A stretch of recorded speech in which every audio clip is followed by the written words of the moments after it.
Hey y'all, welcome back to the 68 RFE rebuild series. This is going to be final assembly and basically the last video in this series where we will put this transmission back together and fully complete it so that it's ready to go back into the vehicle. So we'll get a little bit closer to the bench and go over a couple of things first, stuff you need to know, and then we'll begin the build up. Alright, one of the most important things you need to know when it comes to building these transmissions is the use of the correct RTV. So this is a Mopar Chrysler RTV. The number is MSGF41B, and this is specifically formulated for use with the ATF Plus 4 fluid that these transmissions take, and it will seal off against that fluid to prevent leaks. If you try to use store-bought RTV like Permatex Ultra Black or Loctite or what have you, you do run the risk of having leaks develop over time because that stuff ultimately is degraded by the fluid. It reacts with it in a way that turns it into almost like a jelly type substance, and as a result you have leaks. And that's what the parts guy at the Chrysler dealership told me when I went to pick up this bottle of RTV. So one of these tubes is like $21.99, I think, plus whatever state sales tax. They're not expensive, and you definitely want to make sure you have a tube of it on the bench as you're going back with the unit. So the next thing that I'll discuss is the Sonex reman valve body and the new solenoid pack from Chrysler. Sonex sells the same part number, the same valve body assembly for the 545 and the 68 RFE. Now, if you're working on a 545, you can install the valve body assembly as is out of the box after you put the solenoid pack on it. However, with the 68 RFEs, you have to change out the accumulator springs in the second and fourth piston location. So I have a valve body prep video that I made as a companion to this one. So the link will be in the description. You can check it out. It'll give you all the details as far as exactly what you need to do and how you need to do it. But just make sure that you don't skip that step. Otherwise, transmission may shift oddly. Alright, with respect to the pump assembly that's on the bench now, this is the new one from Chrysler. As I mentioned in the sub-assemblies video, I decided to purchase a new pump prior to tearing the transmission apart because of the symptoms that were reported to me by the tech that brought it to me. So, pump whine and slipping and overdrive, etc. So I thought it best to get a reman. However, when I took the pump apart, cleaned it up, and inspected it, it actually doesn't look half bad. The bushing in the rear of the stator is worn out completely. I mean, it was the original factory bushing. So that bushing is a pain to get out, and the only way I know of to do it is to use a chisel and a hammer and just be really, really careful. So anyway, I have the new pump here. That's what we're going to use. We also need to install the brand new sealing rings on the turbine shaft. I had used the old sealing rings to do my air checks in the input assembly simply because I didn't want to take the risk of tearing one of them as I was, taking out the assembly, putting it back on, and, doing different things with it during the whole build-up process of that thing. So we have new sealing rings from the kit. That's what is going to go on. All right, we also have our bearing there for our stator to input assembly thrust. And then lastly, we need to assemble the entire case. In other words, from low reverse clutch housing to pump fully installed and torqued before we can measure our rear and front end play. So rear end play needs to be between 10 and 20 thousandths of an inch, and front end play needs to be between 20 and 29 thousandths of an inch. So the selective washer you see there on the bench, right there, that's going to be for setting and adjusting our rear end play. And then we have our front end play washer. This is an extra one. It's a 97 thou thick, but this goes with the number 5 thrust bearing that sits on the back of the input assembly, and you could see it there. So I'm going to go install the original washers that came out of this thing. I tried to get an end play check in the rear just before teardown. I couldn't do it, but I mean, it's kind of difficult to do that kind of check horizontally, and that's what I was doing. So we'll have the case inverted, and with it fully assembled, it should be a lot easier at that point to determine what that end play actually is, and we'll have the dial indicator set up and all that. So just be prepared that you may have to assemble the case 2 or 3 times before you have everything done for the final time, with respect to your end play measurements. All right. We need to do one thing procedurally before we can start piling everything into the case for the final time, and that is we need to ascertain second clutch clearance. So you have your 2/4 clutch housing, your two snap rings. The snap ring that's on the far side is going to be the clutch snap ring. There's second clutch, including the backing plate, and then this is the housing snap ring. So what we need to do is install those four things there into the case, independent of anything else, and then measure the second clutch clearance. We need to be between 39 and 65 thousandths per the ATSG manual. So as long as we're in that range, we're good to go. All right, hopefully you can see into the case well enough. So first thing you need to do is install your backing plate. And then this wide cutout here is going to go to the 6 o'clock position.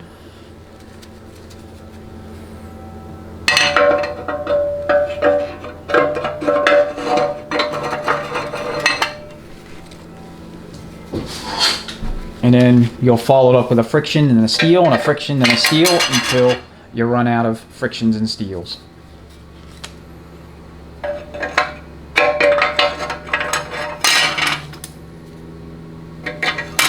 Okay, I don't soak my frictions. I do soak my bands. Obviously these transmissions don't have a band or take bands, but I explain why in a separate video as to why I don't do that. So in case you're wondering, feel free to check that video out. I think it's in like miscellaneous transmission topics or similar type playlist name. All right, when it comes to your snap rings, this is going to be the clutch snap ring. You want to clock the snap ring so that the ends kind of straddle the opening, but they don't protrude into it. To the extent that you can, you want to make sure that you don't have any part of the snap ring potentially interfering with the seal that has to take place between the valve body and the case. So you have your hydraulic circuitry there, and that snap ring, especially the center support, or I should say the 2/4 clutch housing snap ring, could potentially cause problems.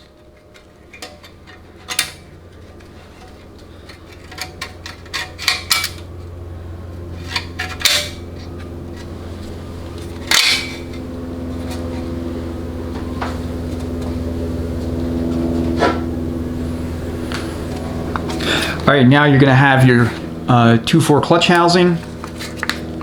So know your feed ports. They need to be at the 6 o'clock position. And then of course you have your 2 sets of lugs of 3 to help guide you. I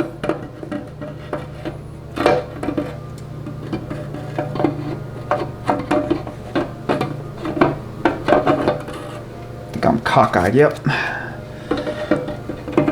Trying to install it all out of position. Of course, that's what happens when you do that. Okay. All right, now we have the snap ring for the housing itself, and it is beveled. The beveled side faces up, faces you. Okay, and I think I've said this in another video, but it's very similar to the snap ring that you're going to find in TH400s and 480Es. So it's just a little beefier, that's all. But the same, installation principle applies, in that the snap ring's beveled end or beveled side has to be facing up or facing you.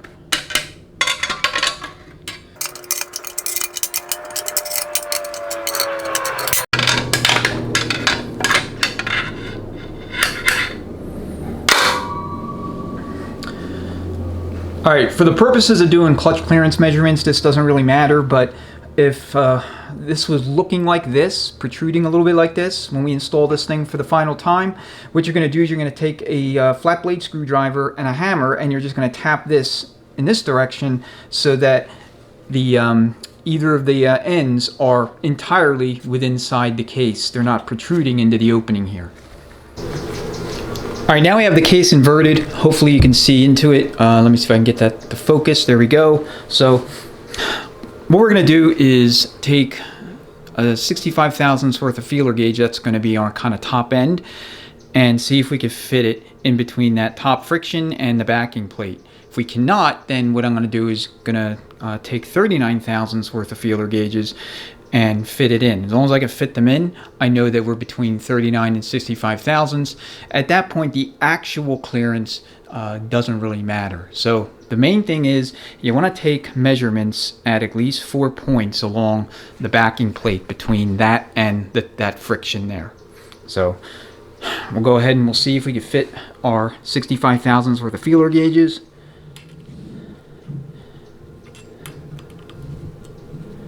Okay, there's no way that they're gonna fit. And by the way, it is freezing, so I'm shivering a little bit, hence why my hands are shaking. Today's January 21st, so day after Martin Luther King Day. All right, let me go ahead and do 39 thousandths worth. So a 19 and a 20. So as long as they fit, then we're good.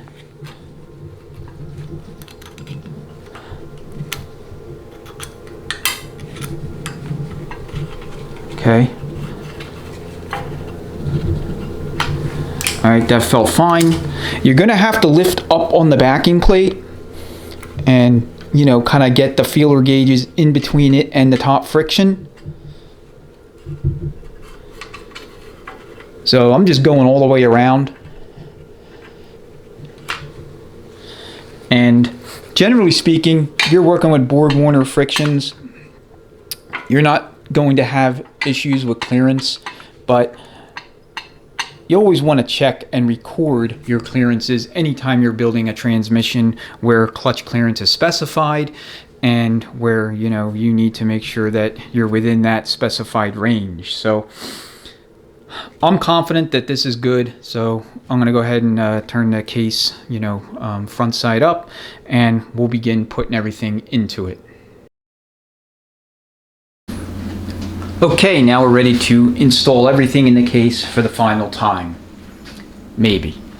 We'll have to see how end play shakes out both in the front and the rear, but hopefully there won't be too many iterations. But when you're dealing with a transmission where you have the entire case having to be assembled before you can do any measurements, just kind of bake in that extra time for, you know, rework. So first thing going in is going to be our low reverse clutch housing. So there's going to be a wide lug that has to go in the 12 o'clock position, the corresponding lug in the case. So when we get to the case, you'll see it. Make sure everything's good to go in all respects with respect to your sprag assembly and all that. And then you'll carefully lower it into the case. And then we'll kind of do the same with all the rest of the components. So we'll take you back over to the empty case and get you in a position where you can see everything, and we'll start piling everything into it. All right, we're gonna start off with the low reverse drum. So you're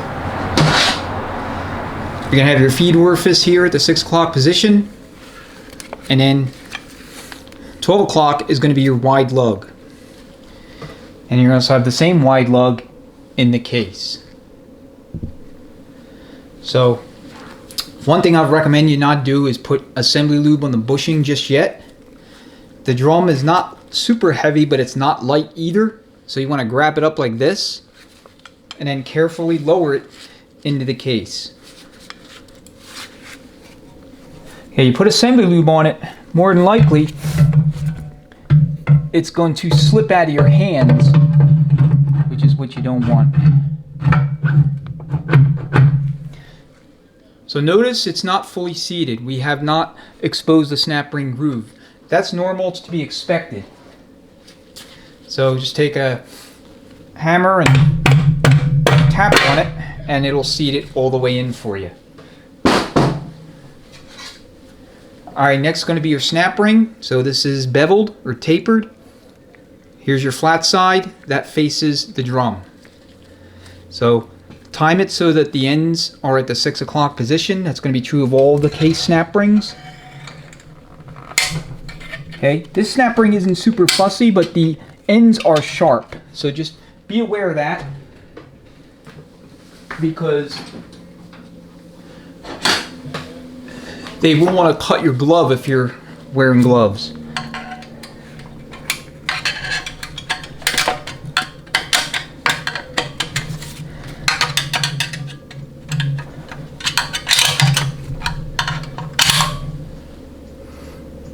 Alright, just check it all the way around, make sure it's fully seated in the groove there. And double check your sprag. Make sure that it is fully seated, like it didn't come forward a little bit as you were handling the drum. So, how you can tell is you'll have two sets of lugs here. The top friction will be even and flush with that second set of lugs as you're looking down on it. Alright, next going to be your rear gear set. That is going to be markedly heavier. So make sure you have your bearing installed. It goes just like this. So now would be the time to lubricate that bushing in the low reverse drum. I was all too tempted to drop that gear set in there with no lubrication on the bushing. Would have been terribly remiss of me to do that.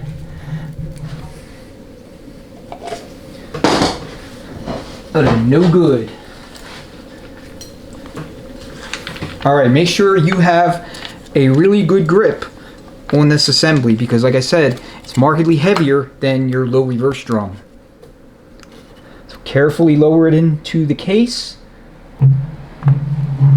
Now find the bore and let it fully seat.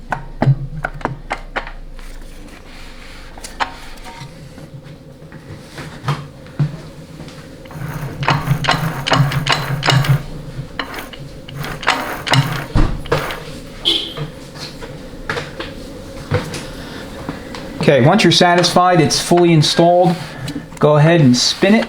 It will spin clockwise, but it will not spin counterclockwise. That's the sprag holding.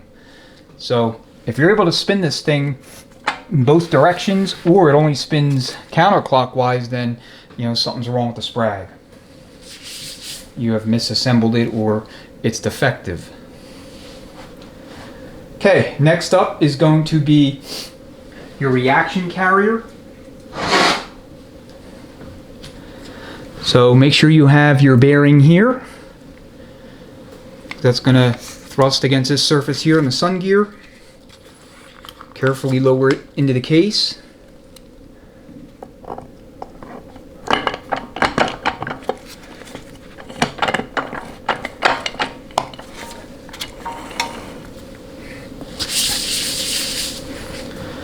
Alright, now you're going to have your fourth clutch hub / reaction carrier sun gear.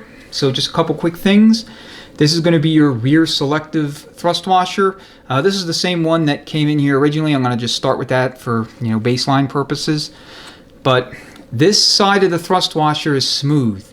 Okay, the other side's kind of crenulated, or it's got like ridges or whatever in it. The smooth side faces you. The other thing to note is that these three engagement tabs, they're not symmetrical. So this is only going to go on one way. So you have to line up all three tabs with the cutouts, and that's how you know you'll be good. So you have a bearing back here,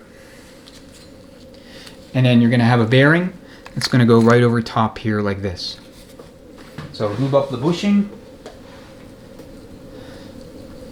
Well, I should say the bushings. There's two of them in this shaft here.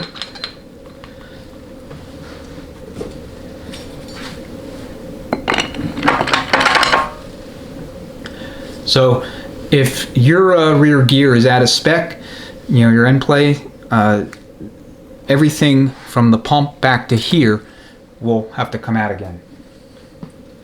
Alright, now we're going to do second clutch, hopefully for the final time. So first things first is going to be your backing plate. Notice these dots here, they face you. And then you have your two sets of 3 lugs. They go at the 11 and the 1 o'clock position.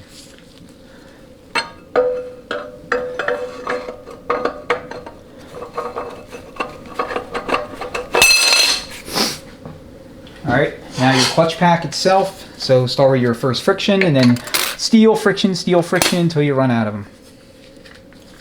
So brand new steels.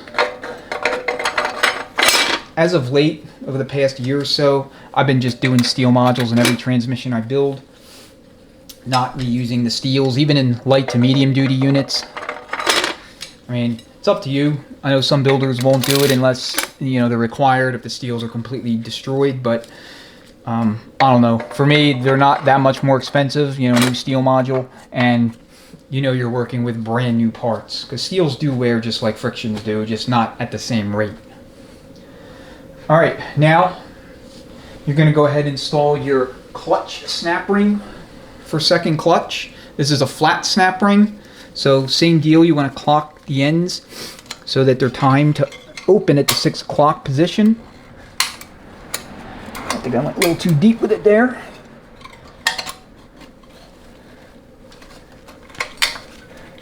Okay, again, this snap ring isn't all that difficult to deal with. Just make sure it's seated, and that's basically it. All right, now you're going to deal with the 2/4 clutch housing. So you're going to have your feed orifices. If I had turned it the other way, I would have had it in front of you right away. So they go at the 6 o'clock position. Just carefully lower it in. Just note your 3 lugs on either side at the 11 and the 1. And do the best you can to seat it so it's square. Now it's not going to go in right away. It has to spline on. There has to be a mesh between the 4th clutch and the 4th clutch hub. So the easiest way to do that is to rotate the output shaft clockwise, counterclockwise, while you gently tap on the support to seat and spline on all those frictions onto that clutch hub.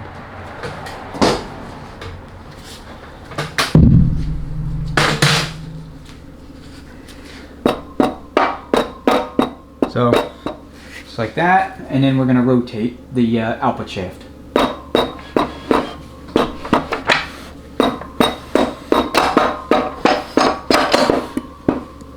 Okay. Once the snap ring groove for the support itself is fully exposed, you know you're good. I mean, you can double check. Everything appears to be as it should.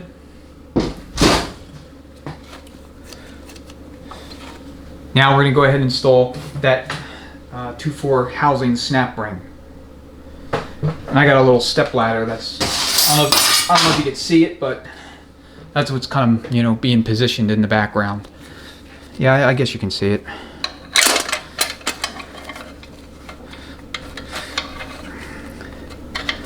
All right, this one is kind of beefy, so just be careful as you're maneuvering it. And we want, I'm going to pull it out real quick. We want to start this end roughly around in this location here, somewhere along this part of the case. Get that other hand out of the way. So right here, so that we have minimal work to do to tap it, you know, kind of persuade it so that it's not protruding into the case.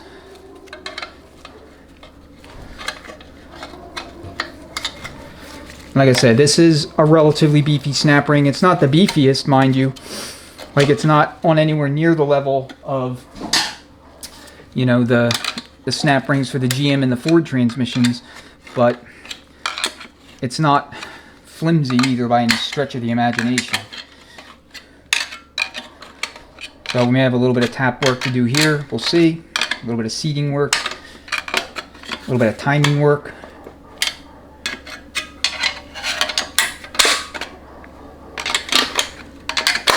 Or maybe not. All right, well, that was actually pretty smooth.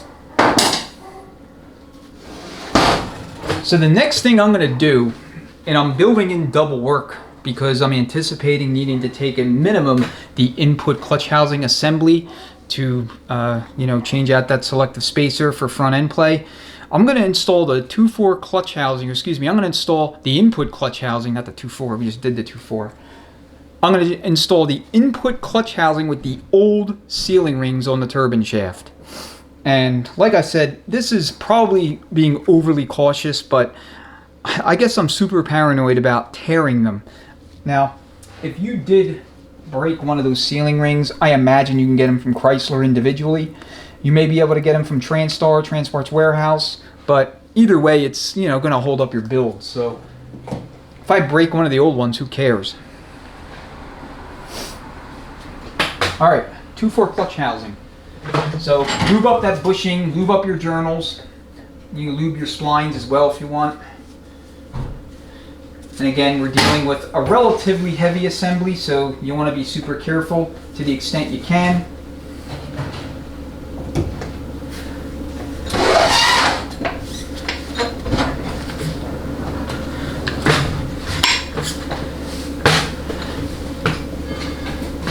All right, make sure you have your number 5 thrust bearing and selective washer in place.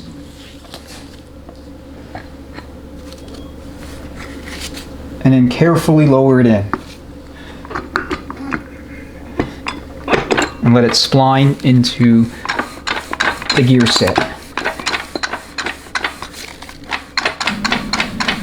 All right, now we're ready to drop the pump in. So a couple things first. You need your stator to input housing and thrust bearing. And the bearing is going to have this side face down toward the housing. To drop it on in, make sure it's fully bottomed. Okay, and then the next thing that you'll want to do is just double check to make sure this housing is as far and as deep into the case as it can possibly go, because when you first install it, it may not actually be bottomed out. So what the ATSG manual has you do is take a measurement from the top of the hub to the deck surface on teardown, so that you can get a reference for what that should look like as far as empirical measurement and distance, so that you can take the same measurement once you're at this point and compare the two of them. If you're off by a few thou or whatever, that's not a big deal, but if you're off by, say, 1/4 of an inch and your initial measurement was 1/4 of an inch greater or so, then you know that this is not fully bottomed out, and you won't install the pump thinking that you're good, when in fact you'll have a gap of about, I don't know, some amount, so that the pump will not seat flush on the deck surface. And that would be catastrophic if you don't catch it and you go to, you know, torque up your bolts and such and you break something. So, and that was the glove. Air stays trapped in the glove, just in case you were wondering. So, in order to prep our surfaces, we want to put a whole bunch of lube here. Okay, you got to be careful of the sealing rings. You see what I just did? That sometimes happens. And then you're going to want to lube up the stator. So the bushing, the inner diameter, all your sealing rings, your journals, pretty much everything that you need to have lubed that makes contact with anything else. All right. So what you're going to do is line up this with this. At least that's what I use. I mean, you can line up this with this. I mean, however you want to do it. Let's go ahead and carefully lower the pump.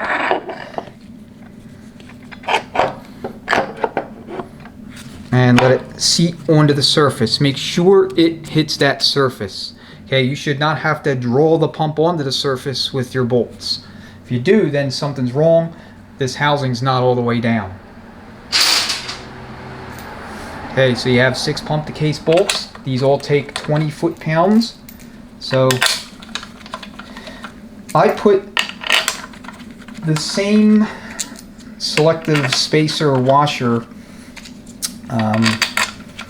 you know, on that number 5 thrust bearing on the other side of this whole thing.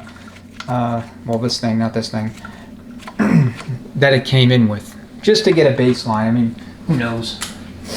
We may be too tight.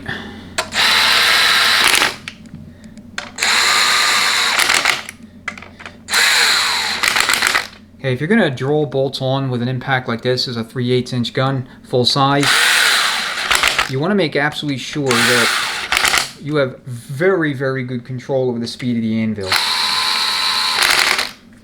And I will say this, if you're, you know, new to my channel, this may not have as much meaning for you, but if you've been watching me for a while, you'll know that I have mostly Milwaukee or DeWalt tools, but recently I've switched over my impacts to Snap-on because I've never had such fine and, you know, refined control over the anvil speed with any other impact and any other brand than I have with Snap-on. So If you're new to the channel, first off, welcome and thank you so much for tuning in. I really appreciate it. And of course, if you've been a loyal watcher for the years that I've been on the channel, thank you as well. I appreciate your viewership. You know, both new and tenured viewers, welcome, welcome, welcome. So 20 foot-pounds, and you just go straight to torque.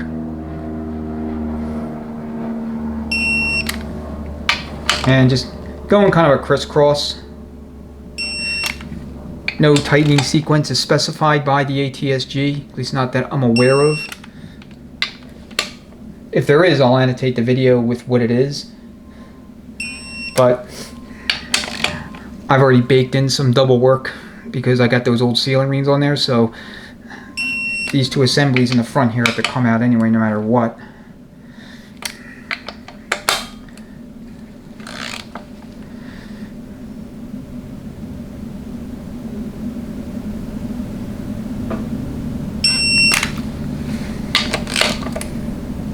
Hit that, hit that, hit that, and hit that. Okay. I mean, I'm not going all the way to torque again. I know that they're good. All right, let me go ahead and set up the dial indicator, and then we'll do an initial end play check. All right, indicator's set up. So when you check end play in these transmissions, you need to net out the distance between the input shaft snap ring and the back of the hub so that you don't count that in your measurement. Okay, spec here is 20 to 29 thousandths. We have the 97 or 98 thousandths thick selective washer in there, and when you lift up on this shaft, you're going to hear two total clunks. First clunk is going to be that play in the snap ring. You got to make note of how far that travel, you know, or how far it travels, and then you're going to lift it up further, and your second or last clunk is going to be the back of the input housing making contact with the pump. We got 0. So there's our first clunk. Looks like we have 18 thousandths. And then here is our second clunk, so to speak, and looks like we're at 35 thousandths. All right, all the way back to 0. Let's do it again.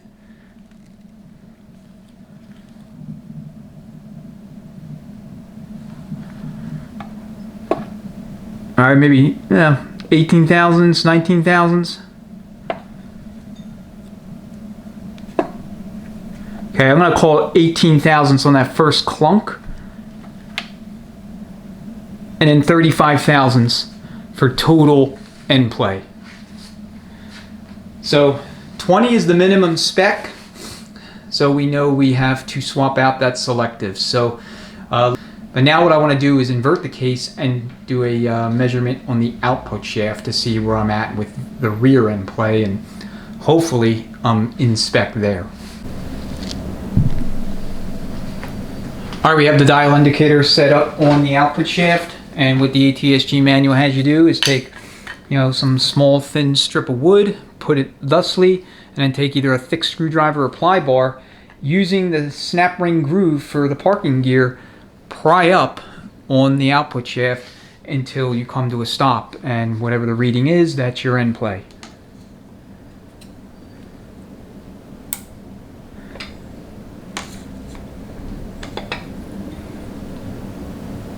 That is telling me 3 thousandths of an inch. Okay, I'm actually going to go against the bare case, see if I get a different reading. 4 thousandths, 5 thousandths, 5 thousandths. So it looks like 5 thousandths. And there's no way to I would have been able to read that horizontally using, you know, the same method that you see me using here, or any method for that matter, unless I had like some sort of special grabber tool that would yank on the output shaft in such a way that it could, you know, give me that 5 thou travel. So I'm 5 thousandths away from where I need to be. So the next thickest I have is 99 thousandths.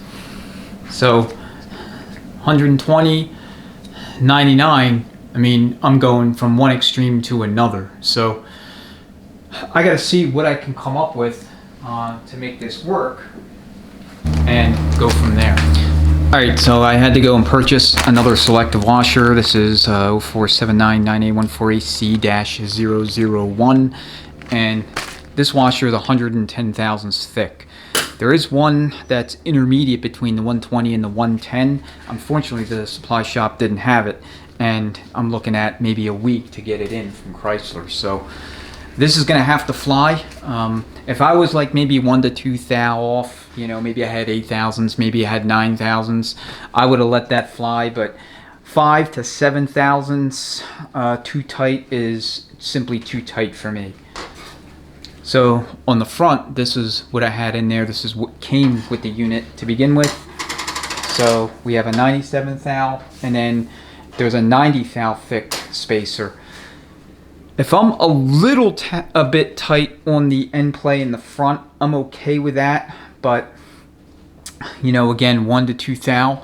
I'm going to install this same washer back in. Going to put this one in, and then we'll recheck. Worst case, if I'm still a little tight in the front, I could quickly swap to this one and bolt the case together for the final time, then stick the hubcap / front pump cover on, and we'll be ready for the valve body and final assembly. So let me put all this stuff back together, get the dial indicator set up, and we're going to go ahead and measure rear first, and then we'll measure front.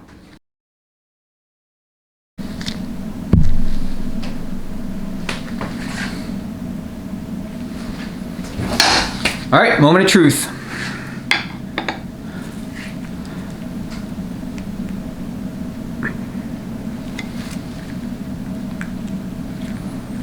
Okay, slightly below 0. Let's try it again. We're around 10 thou.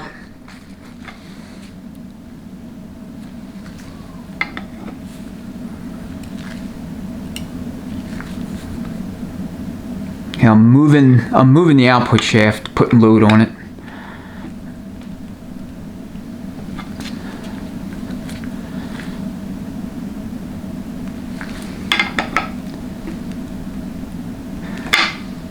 Okay, I'm going to call this 10 thousandths of an inch. What's more important even than the measurement, or I guess as important as the measurement I should say, is that I can now hear and feel travel between the case and this gear set.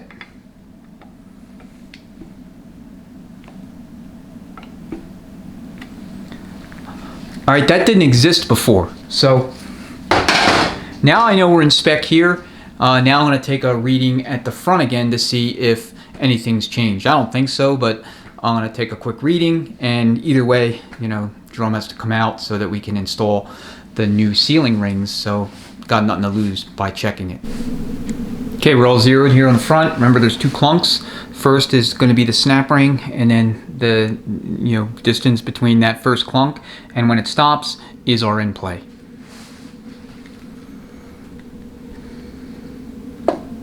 Here's our clunk. Looks like it's right at 15 thousandths.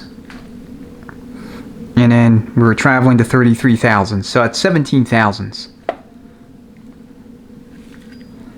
Get it back to 0. Put it all the way down. We may be 1 thou below 0, so let's see. Because we are damn close to that minimum spec of 20 thou.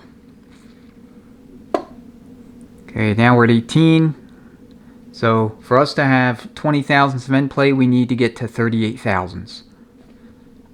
And we are not going to get there. We're at, see, 35 thou, 34 and a half thou. That's not going to work. Alright, I screwed that up. Let me try one more time. Sorry about that. So 19. Okay, we're tight. No big deal. I have a 97 thou thick front thrust washer in there. So here we have a 90 thou thick washer. So we'll swap it out, and then we're going to install the pump for the final time. We got to put those new sealing rings on the turbine shaft. So we'll bring you back once we're set up for the third and final measurement, I hope.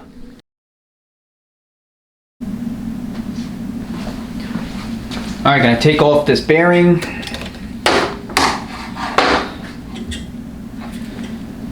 So there's the little engagement tab or locking tab.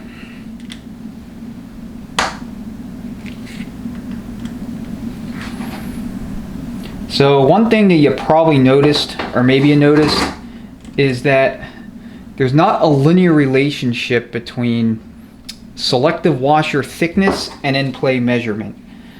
So you would have thought that, given that I swapped to a washer that was 10 thousandths thinner than the original washer that was in there, you would have thought, as I fumble around with this thing, you would have thought that I would have been 10 thousandths more on end play, 10 thousandths greater, right? But I wasn't. I was only 5 thousandths greater. And so, you know, I've noticed that on pretty much all transmissions. All the transmissions that I've built, I've never seen a perfect linear relationship between the thickness of a given selective, you know, when it comes to end play anyway, and the margin or delta of the measurement itself. So you always got to be cognizant of that, because if you think that there is and you put the selective in there that you think will work and it doesn't, you know, you may be like at a loss to explain, well, why is that? You know, what happened? Did I do something wrong? No, not really. It's just the way it is. It's the nature of the beast. I mean, unfortunately, I can't explain it any better than that. But I have noticed that as a trend over time. So just be aware of that. You know, you don't want to fall into the trap, I guess, if you don't want to call it a trap, that the you know, whatever the difference is between one selective or another that you're using or you're swapping over to is going to solve the problem. It may or it may not. So if it doesn't, then just know that that's normal. That's not like that's not unusual. It's not a product of you doing something wrong.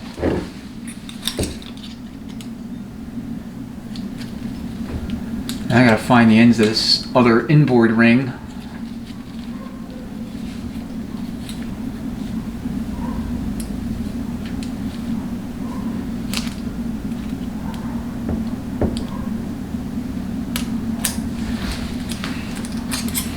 So, as you've seen so far, assuming you've watched all the assembly videos, there really isn't any special tools that you need. Other than the usual type of transmission building tools that you need for pretty much every automatic transmission out there when it comes to reassembly. There are lip seal tools for this drum and I think for the other one, but you don't need them. So just pre-wind your sealing rings like this. That'll make sure that they kind of hug the inner groove. I know I'm probably repeating myself, but I want you down there, not that one, this one. You really don't need any special tools. The only other thing I would suggest is that you do spend some money on a quality holding fixture for the transmission, whether it be bench mounted or engine stand mounted. And that is just simply because you're going to need to maneuver the transmission and invert it so that you can do your rear end plate checks.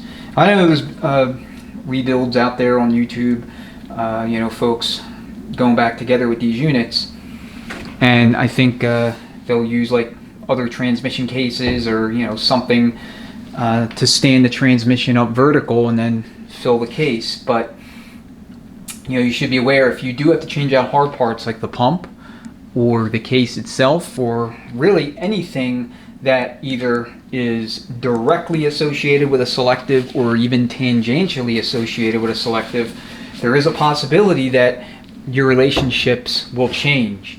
And you know, you don't want to be in a situation where, you know, you're at a spec and you don't know it. And it's very difficult to invert the case if you're just using a I don't know, some blocks of wood or an old transmission case to do it. I mean, it gets real cumbersome, and you're kind of putting yourself at risk unless you're, you know, Arnold Schwarzenegger in his prime. So let me put this all back together. We'll do one final end play measurement in the front of the case, see where we're at, and then we'll proceed to installing the hubcap, and then doing a case air check, and then ultimately, you know, control body complex, filter, pan, extension housing, speed sensors, transducer, and done. And the 2 filters, not just the 1 filter. Okay, hopefully this is the 3rd and final time with respect to this end play. So we're zeroed, first clunk at 18, and now we're at 40, or well, 39. And we are returning to below 0.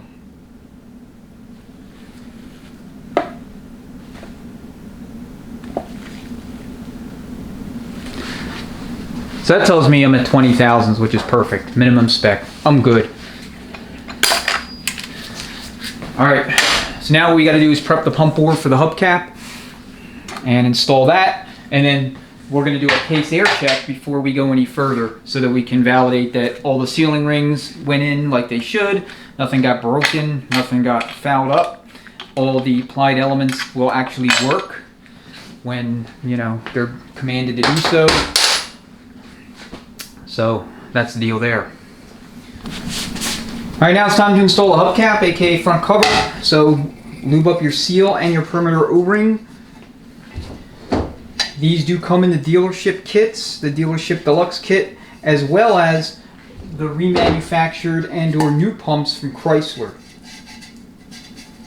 I don't know if aftermarket pumps will come with these. Maybe they do, maybe they don't. You know, whenever possible, when it comes to this kind of stuff, I'll buy from the dealership, you know, OEM.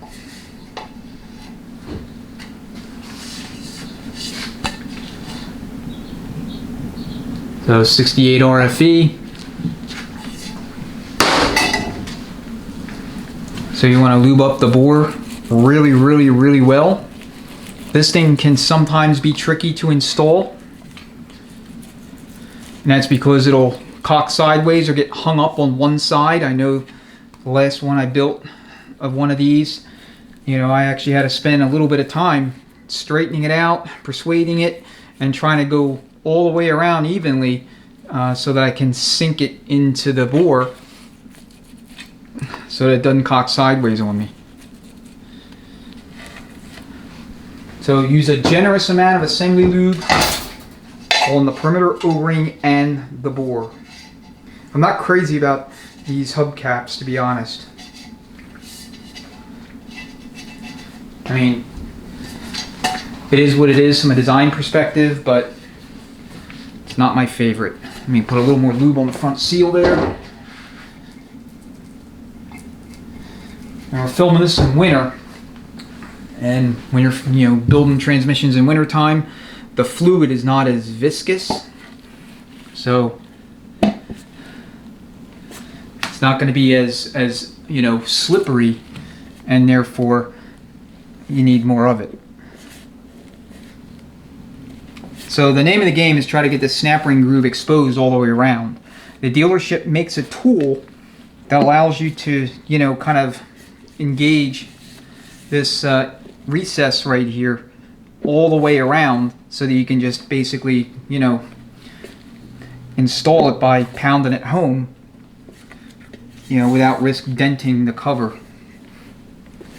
So when you think you're kind of in, you know, you get started, and then you're going to have to tap all the way around to seat it fully.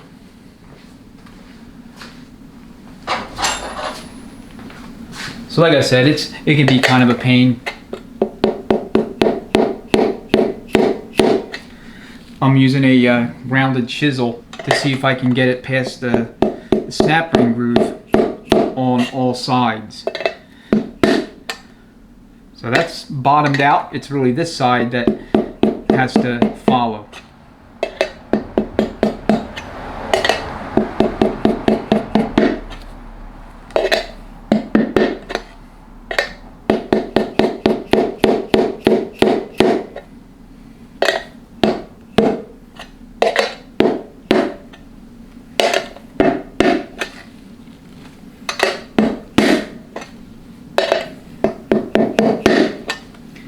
When I get enough of it, I think I'm going to install the snap ring part way, and then use the snap ring to kind of hold one side in place while I seat the other side.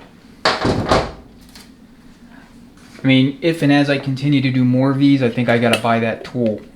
You don't really need any other special tools, but it would be like a good thing to have this one, I think.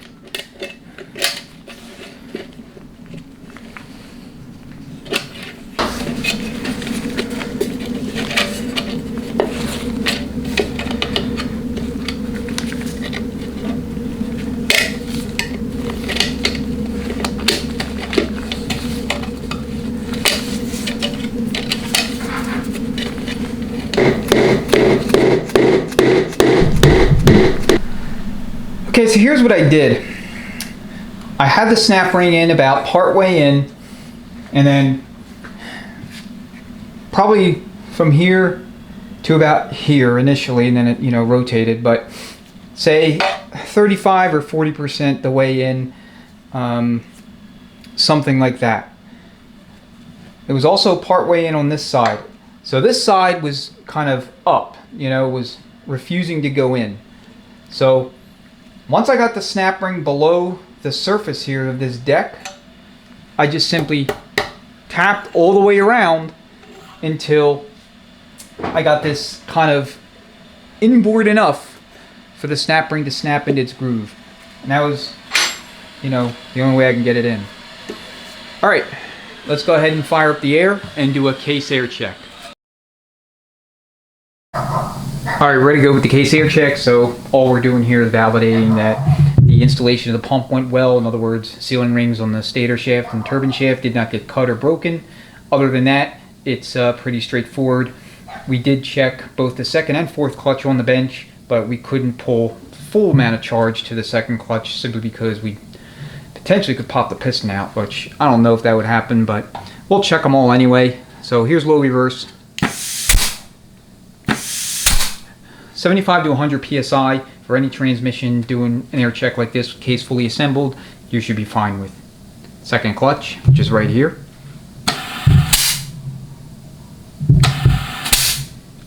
Fourth clutch.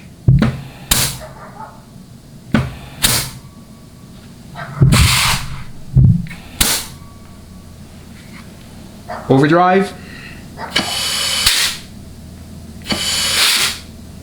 Underdrive. Okay, you're hearing air blowing out of the back of the nozzle here because air is wanting to stay trapped in the circuit, and that's what you want. You want really, really robust sealing integrity. Okay, reverse. I don't know what that port is, but this is reverse.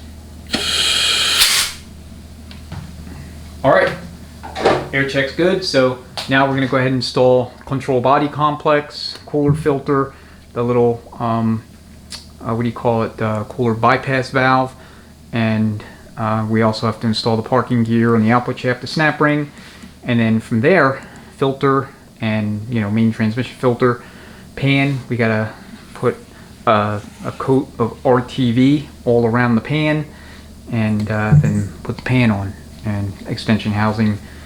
The last things we need to do is put the cooler line fittings on. I had to take those off to clean them off, and to paint the case as well. And then the speed sensors and line pressure sensor transducer.